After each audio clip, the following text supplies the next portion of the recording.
Hi, welcome to another book talk. Anna and the French Kiss is by Stephanie Perkins, and it's one of the cutest books I've read this year. Kind of like Christine Riccio's book Again But Better, Anna and the French Kiss is about an American student studying abroad, except this time the protagonist is a senior in high school who has been shipped off to a boarding school in Paris. As you may have guessed, the book is about a girl named Anna. Anna is from Atlanta, Georgia, and her parents have recently divorced. She has a pretty awful relationship with her father, who has come into a lot of money because he has had several books of his not only published, but also made into big Hollywood movies. Suddenly, Anna's dad thinks he's all fancy and decides that his 17, almost 18-year-old daughter, who has gone to public American school for all of her life, simply must attend her last year of high school outside of the country, away from all of her friends, and her mom, and her little brother who she lives with. I'm not 100% sure why Anna's mom doesn't fight the decision more, or if she's down with it, but Anna never seems mad at her. I don't know, that kind of bothered me. As you can imagine, the first few days and even weeks of Anna's time in France attending SOAP, which stands for the School of America in Paris, is nerve-wracking.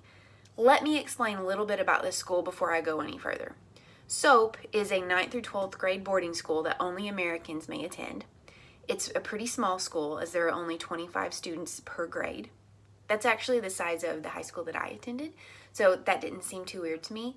But for you, I bet it'd be pretty odd. These kids all live in dorms together. They get their own rooms, and each floor is strictly all female or male, but they have to share a toilet. Not a sink or a shower, because they have those in their own rooms, which I'm thinking must be a European thing. Anyway, I learned a lot reading this book. Can you tell? The point I'm trying to make is that you get to know your classmates and the grades above and below you real well. You have class with the same 25 kids all day, every day. Then you go home, then you even go home to them. Luckily for Anna, she's put in a room right next to a really friendly girl named Meredith who pulls Anna into her circle of friends right off the bat. Also, luckily for Anna, she's the only new senior in SOAP, so everyone in her new small friend group has had practice speaking French and living in Paris. Anna has only had Spanish classes back in Atlanta, so she has to throw herself into the French language and hope for the best. Even ordering her meals in SOAP's fancy cafeteria requires her to speak French, and some of her language mishaps are pretty funny. Anna's internal dialogue is pretty comical too. It's told in first person. I love the way the author showed us what Anna is thinking and how insecure she is. It was incredibly realistic, and it made me love her character. And wouldn't you know it, the book titled Anna and the French Kiss has a hot guy in it. It's pretty obvious from chapter 1 that the love interest of the book is going to be Etienne St. Clair. The best parts of the book are witnessing Anna's awkward interactions with St. Clair from her point of view. St. Clair, who goes by his last name obviously, himself is a really interesting and layered character too. Something he struggles with in the book is being alone. I bet that you all know at least one person who is never single, right? My best friend from high school was just like that. She never broke up with one boyfriend until she was pretty darn sure she had another one lined up. And sometimes it would take her years, this literally happened, to break up with someone who wasn't right for her because she didn't want to be alone. St. Clair goes through something similar. But part of why I love reading so much is it lets you see things from other people's perspectives that you don't have. I think reading can help make you a way less judgmental person. My high school bestie went from one serious relationship to another, and while I didn't understand it, I loved her, so I tried not to judge. That's not to say I'm not human and that it didn't happen in my mind.